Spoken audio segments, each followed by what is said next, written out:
Hey there, I'm G9Kane Rubicon, and I love spending whole days breaking down fights between different pop culture characters. Originally, the first fight was supposed to be a different one, and it had already been done for about 3 weeks, but the latest episode of Invincible hit me too hard to not change the order. So, today we're taking a look at Thragg, Grand Regent of the planet Viltrum, and Demon King Piccolo. To start, what are we going to estimate? Stats. Let's see. Battle IQ. How intelligently character A uses their abilities in a fight itself. It's not just an ordinary intelligence, but mainly intelligence inside the fight. Durability, how much damage they can take from opponents. Experience, how many years or fights are behind them, how broad their combat history is. Hacks, how special, unique their abilities are, things you can't just brute force through. Skills, how wide is their combat toolkit, special attacks, abilities, techniques, Kamehameha, eye lasers, stretching limbs, whatever. Speed in combat, reactions and combat movement, not space travel. It has to be mentioned here because from what I've seen, many people do a huge mistake when it comes to estimating Thragg's speed, but we'll get to that. Stamina, whether they tire out, whether they need a break, charge up windows, things like this. Strength, judged by feats against comparable opponents or scaling, how strong the character is, how strong is their punch. And of course, the same as with speed.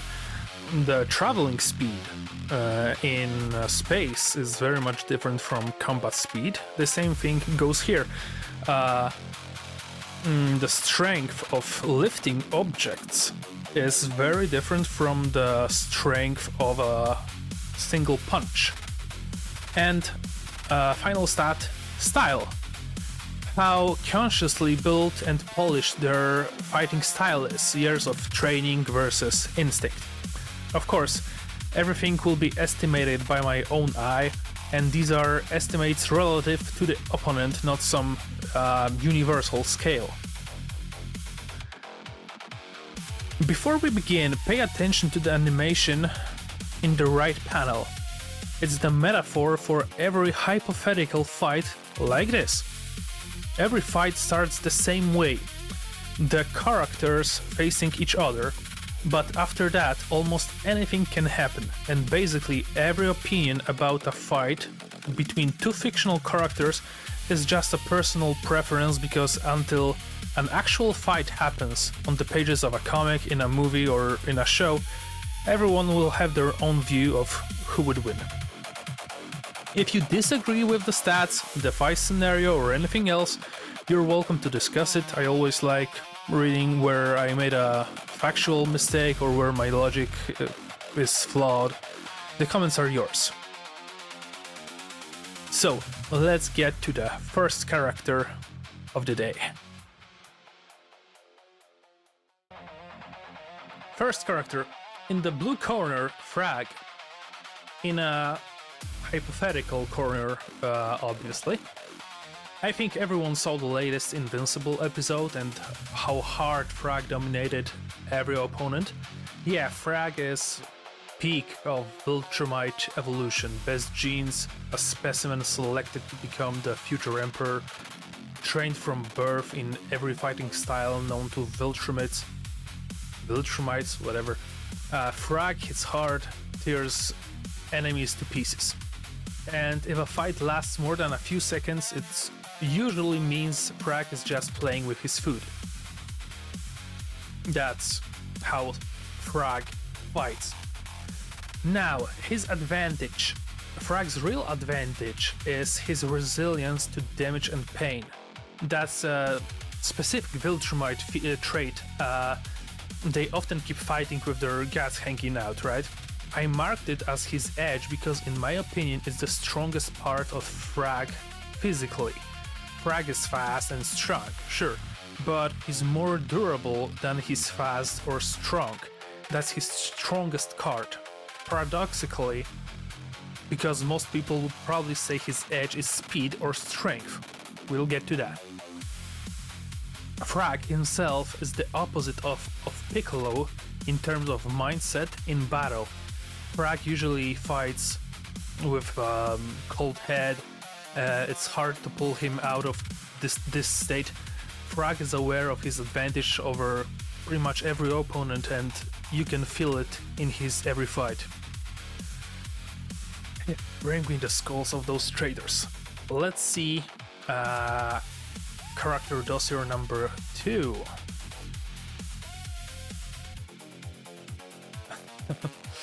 Red corner.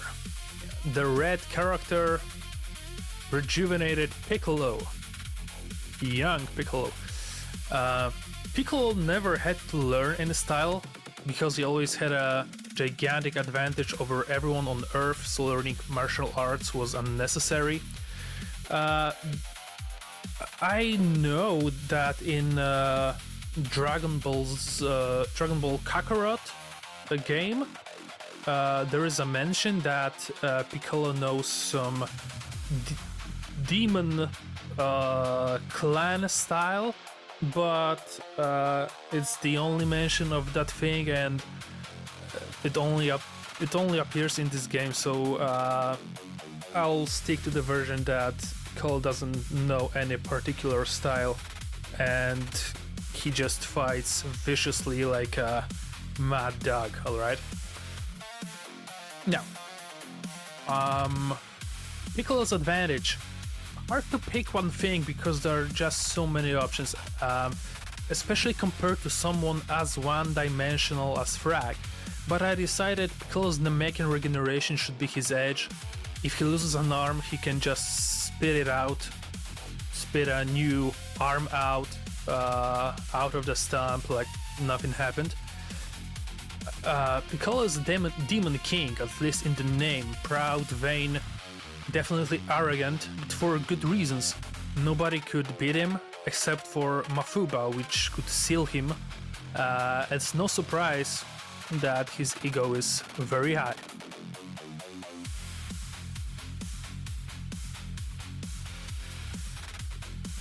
Now, let's move to both characters' profiles. And here you quickly see how completely different they are. Thragg profile is very simple, suspiciously simple for someone this absurdly dangerous. Thragg has smart atoms, the typical Viltrumite adaptive biology that lets him survive insane things. Extreme temperatures, overload, extreme environments, space flight, that kind of stuff. Plus, the standard package, strength, speed, durability, flight. The problem with Thragg is that he has basically no special tools. Thragg fights exclusively with his own body. No energy techniques, no range tricks, nothing that can suddenly change the rules of a fight. Thragg just flies at you, grabs you, hits you, tears you apart, crushes you. Done. And just to be clear, in a huge number of matchups, that's absolutely enough. More than enough, even, against characters like Invincible or Omni-Man. That leads directly to Thragg's biggest weakness, and all Viltrumite's weakness, lack of ranged attacks.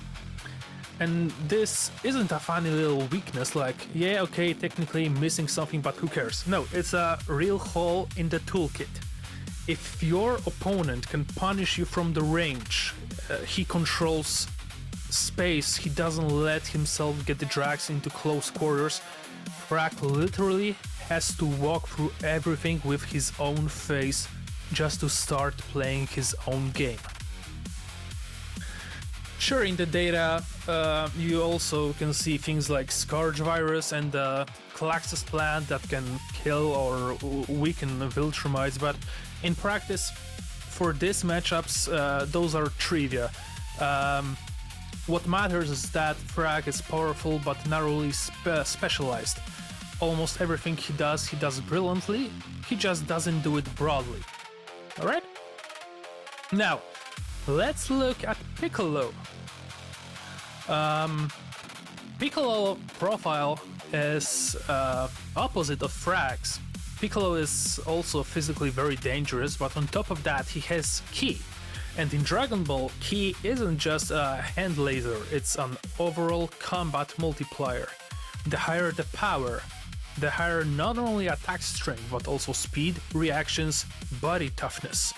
That's important because many people look at this fight and think, okay, Piccolo has range, Thragg has speed and close combat. To them, the whole fight is a question.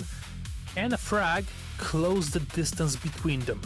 In my opinion, that's not it, not in this fight. Piccolo is dangerous when he's far away and spamming blasts. Piccolo is also dangerous when the fight gets direct.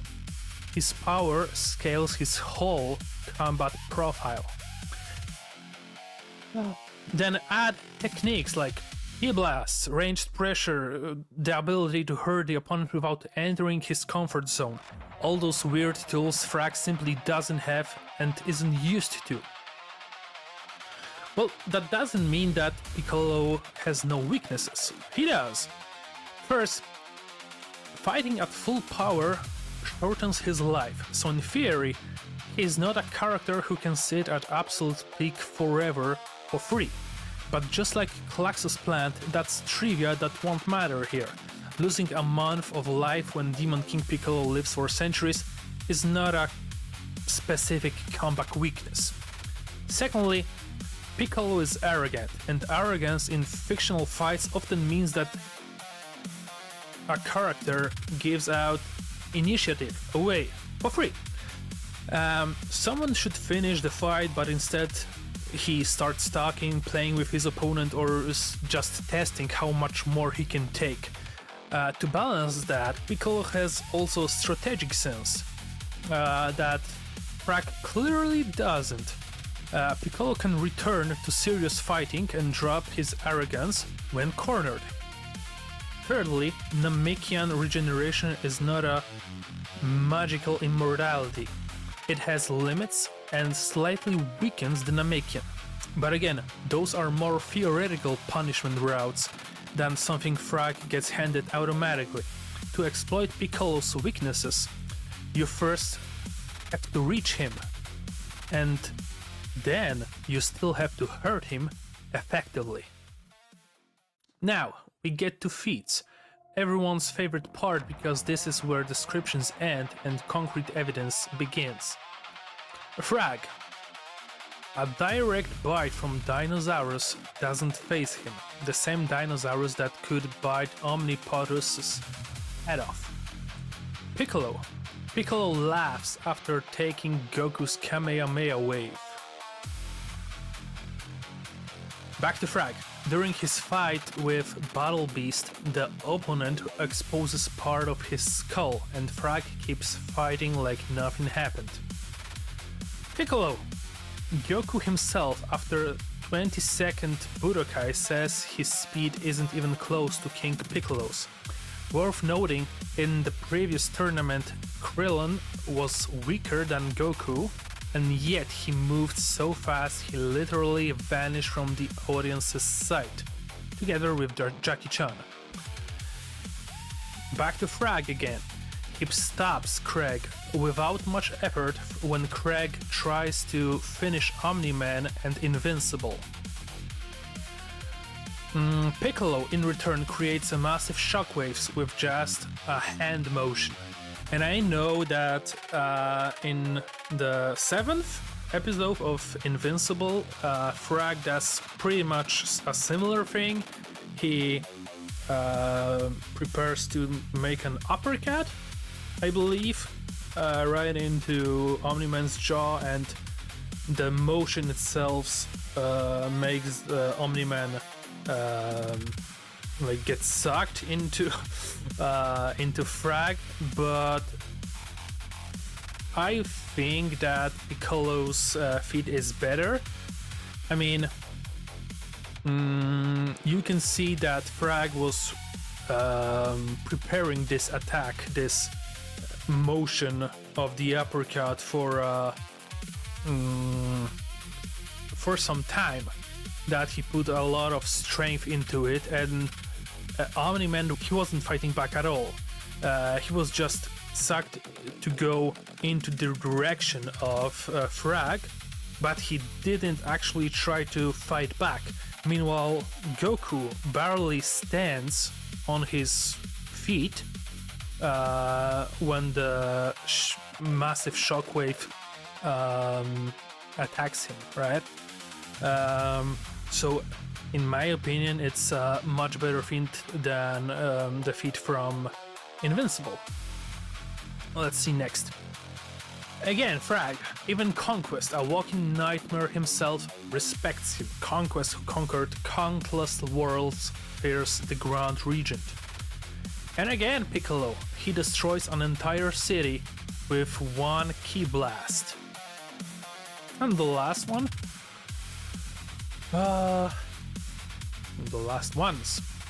last one I picked for Thragg was dodging Space Racer's Infinity Race and catching him.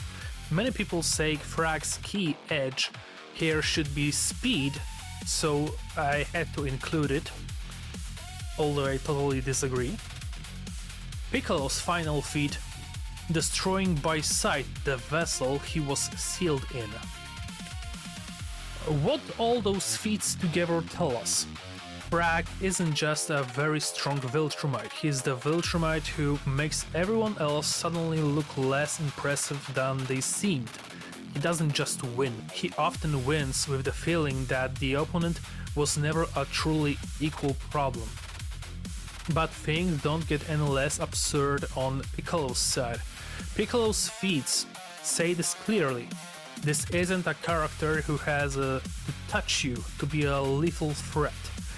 He can apply pressure with presence alone, with movement alone, with energy alone.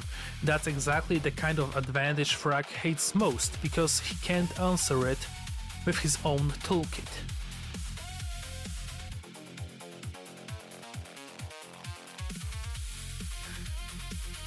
Now, for the second meet, the Win Archive, basically each character's CV.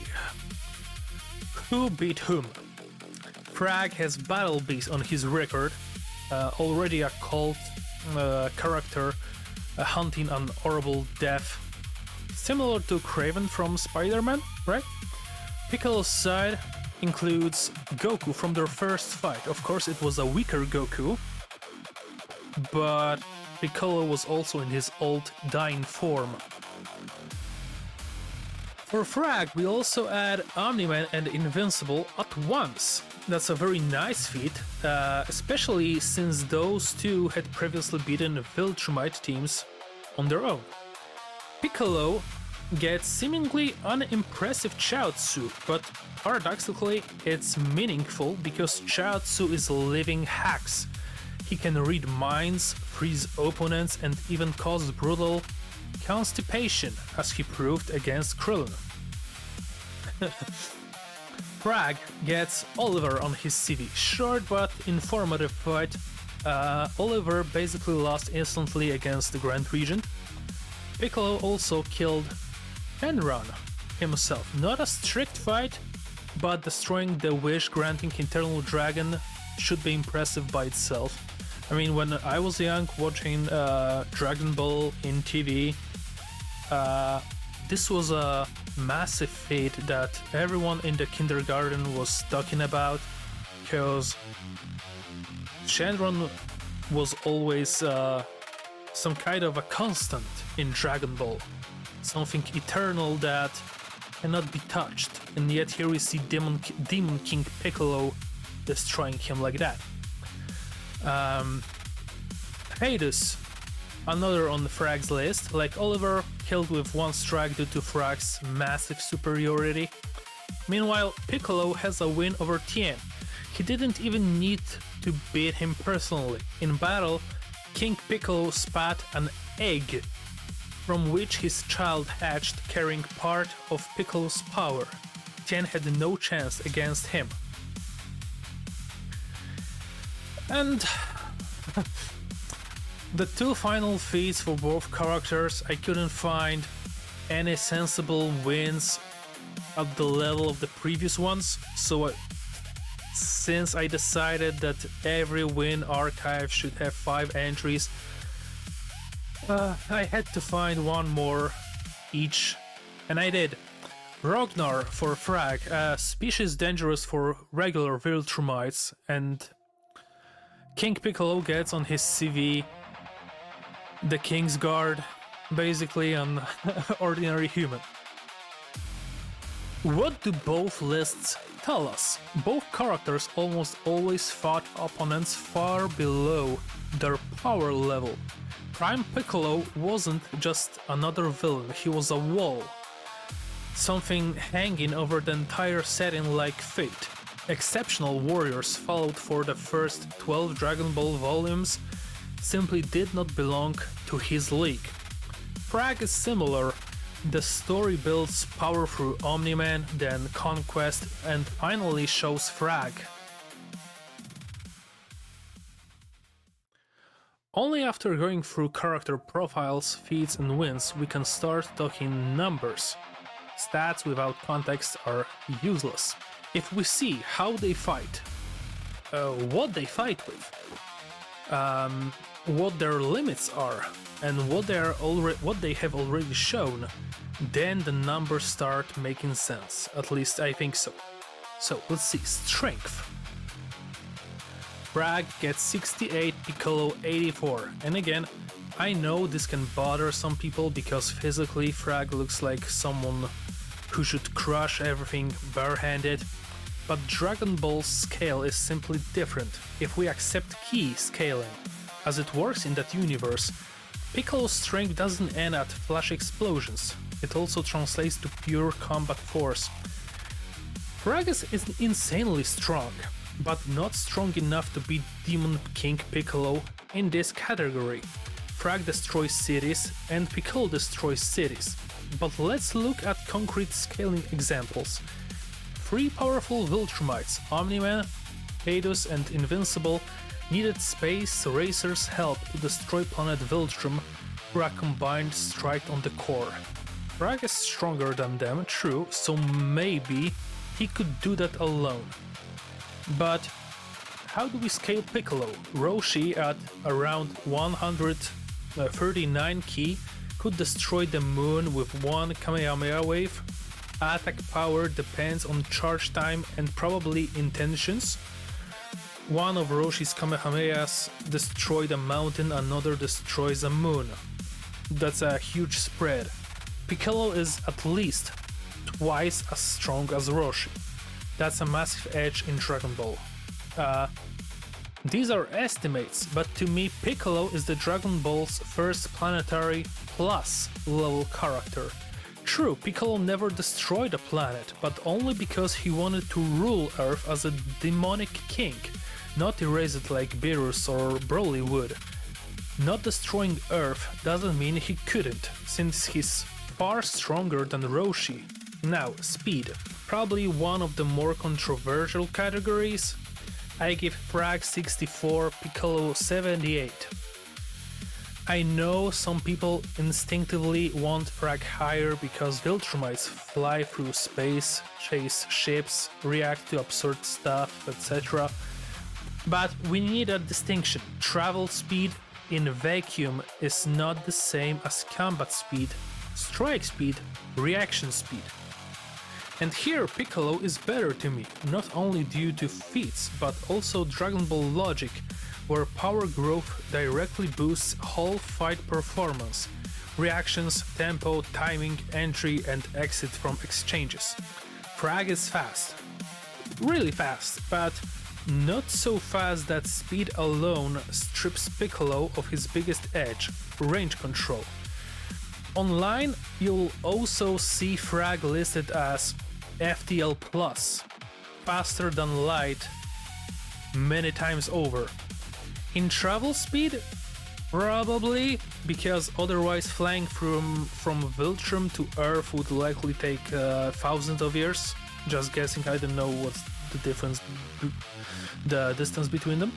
But if Thragg was really that fast, why didn't he catch Omni-Man, Invincible and Phadus when they flew to destroy Viltrum? He saw what they were trying to do and flew after them. He was supposedly faster than them and had superior stats across the board. In both the episode and comic, that trio flies for a while through a tunnel made by Space Racer. Maybe a minute or two? If Thragg was supposedly much faster than light, why didn't he catch them while chasing? Exactly. Because in Invincible, travel speed most likely works by Viltrumite accelerating continuously in a straight line until, hypothetically, exceeding light speed. But accelerating for weeks to reach that speed is not the same as having that speed in a fight where you have half second to make and finish a move, or dodge, or strike. Piccolo, meanwhile, has around 250 ki, Krillin with around 60, moved so fast the human eye couldn't track him and he became invisible. No Viltrumite has moved that fast in any fight. Piccolo is much faster than Krillin. Yes, that's scaling based, but it's hard to argue Piccolo isn't faster than Krillin, so all I'm saying is that Piccolo is much faster than Thragg, if he wants to be.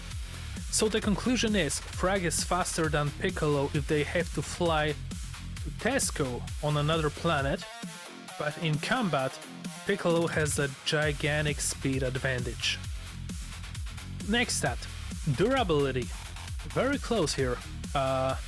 78 for Thragg, 75 for Piccolo. This is exactly where the number alone doesn't tell the whole story.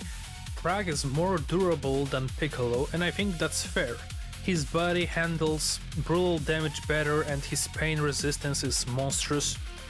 But Piccolo isn't far behind, because his durability isn't only raw body toughness, it's also boosted by ki and partially by regeneration, mitigating damage effects. Now, battle IQ. I give 74 to Thragg and 82 to Piccolo. And let me be clear, lower battle IQ for Thragg does not mean Thragg is stupid, not at all. Thragg is a highly effective fighter that assesses situations coldly and uses what he has very well, usually. But exceptions happen. For example, Thragg fought Battle Beast for many days, Battle Beast who can't fly. Thragg didn't have to take that fight. He could have thrown him into vacuum and maybe no one would ever find him. Yet he got stuck in an even fight that almost killed him, then needed weeks to recover. Same with the fight against Invincible on the sun's surface. Both were burned to the bone and kept fighting. Why did Thragg keep fighting there instead of leaving? Because he was blinded by rage and not thinking rationally. That's why he gets a lower battle IQ. Piccolo, meanwhile, fought Goku after Kami's training and the fight was very even. You could even say Piccolo started losing, so he used injured Tien to force Goku into stillness, and then broke his limbs from distance. That's a high battle IQ behavior. At that moment, Thragg would just hit harder and faster, maybe into his own death.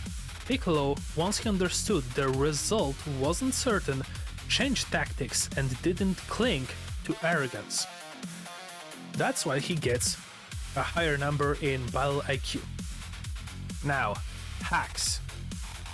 Thragg 22, Piccolo 84. And nothing to discuss here. Thragg is an honest fighter in the most brutal sense possible. He has body, power, speed, durability, that's it. Next to him, Piccolo looks like a Swiss army knife, like a walking toolbox. Regeneration, ki, range attacks, weird body properties, giant form, stretching limbs. They may not be strict hacks in the purest definition, but against someone as straightforward as Thragg, they are practically cosmic abilities beyond Thragg's wildest expectations. That's why the gap is this large. Okay, stamina. Here, Thragg 88, Piccolo 72. Thragg's advantage is obvious. Thragg is a stamina monster. He can fight long, hard, and brutally, and it doesn't affect him the way it should affect any living being.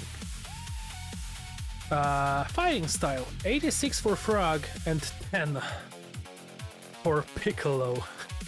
Thagg's advantage here is completely natural. He was trained from childhood and you can feel it. His fighting has structure, discipline, and brutality, but not chaotic brutality unless forced into it.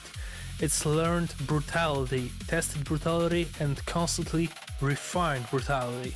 Compared to that, Piccolo is wild, more intuitive, more based on raw power and unusual tools than on classically polished martial arts. Experience. Thragg gets 92, Piccolo 76. Not much philosophy here. Thragg is older, has lived longer, fought more, and operated in a much harsher, more militarized world. He's a type raised for war, not tournaments, not saving the world, but for domination and extermination. Piccolo obviously had experience too, but next to Thragg it looks modest, especially if we consider Piccolo spent a significant part of life sealed by Mafuba, and Piccolo often acted through his offspring rather than being personally involved. And now, combat skills. Thragg has 58, Piccolo 82. Again, this follows directly from how these characters are written. Thragg is lethal, but his toolkit is narrow. Rush in, pressure, tear apart, crush. He does it excellently, but doesn't have many variations. Piccolo simply has more variants. He has energy techniques capable of city-level destruction without effort. Let's move to the chart, where it's easier to see who has the edge where.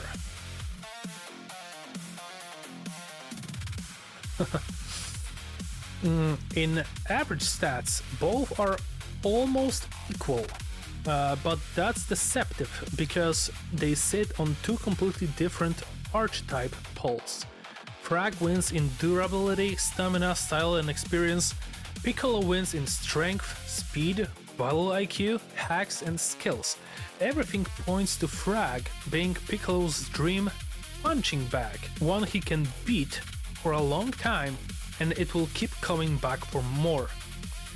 Thragg is more resilient, more experienced close combat fighter. Piccolo, meanwhile, has every argument needed to make Thragg's advantages only prolong his suffering. So, let's summarize. In my view, this fight is completely one-sided. It's not a stomp, but only because Piccolo enjoys his victim's suffering. It's not his style to kill a strong opponent immediately.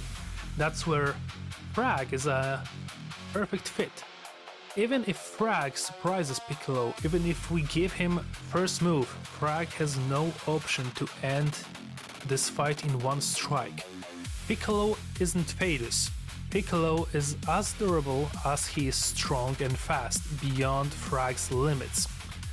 Piccolo dominates this fight at every range, and in every situation he has both advantage and initiative.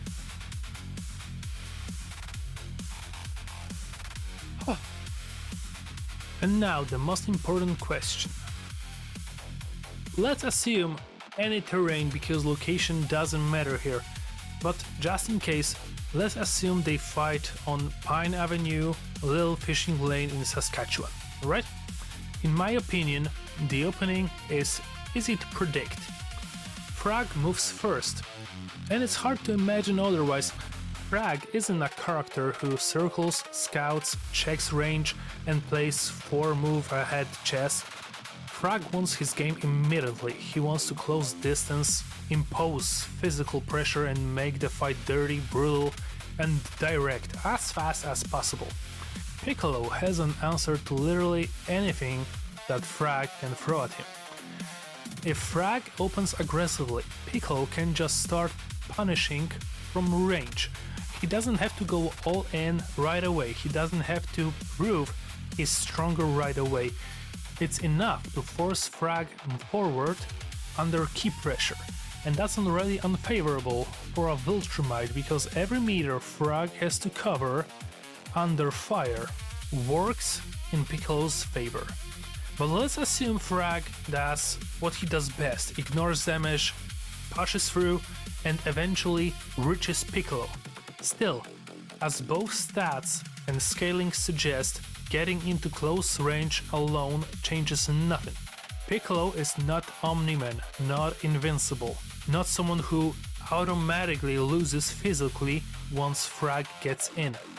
Piccolo is still a monster in close quarters, still faster, still stronger, still more combat flexible, still able to use things Thragg simply doesn't know, stretching limbs, weird attack angles, sudden switches from contact to energy pressure.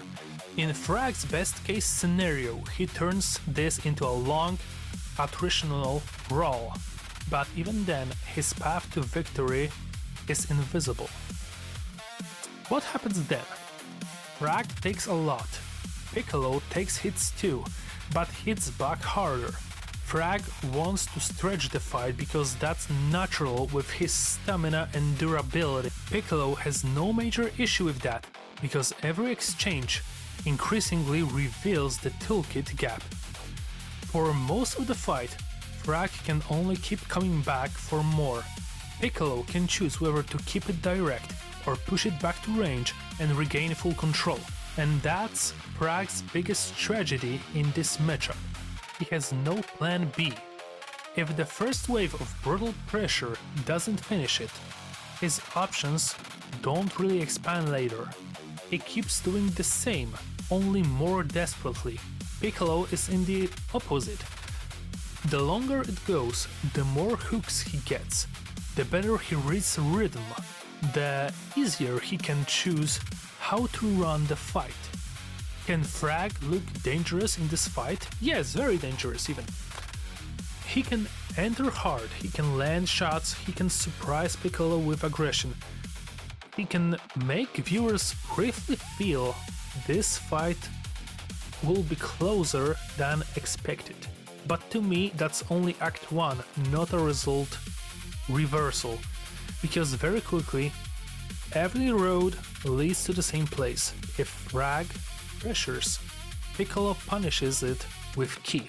If Thragg reaches close range, Piccolo absorbs contact without losing control and returns heavier shots. If Thragg tries to reset and breathe, he gives up all space to an opponent who feels even better at range. And that's how we reach the endgame. The endgame, in my view, doesn't depend on one specific finish, and that's important. When one character has one meaningful win condition and the other has several, the matchup is simply hostile to the first one.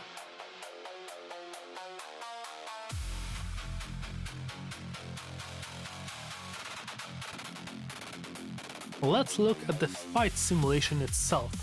In those wonderful animations that took me 80 hours to prepare, we see, in a simplified form, how the hypothetical scenario could play out. Piccolo can close the fight with a key barrage. He can close it by breaking Thragg in direct exchanges.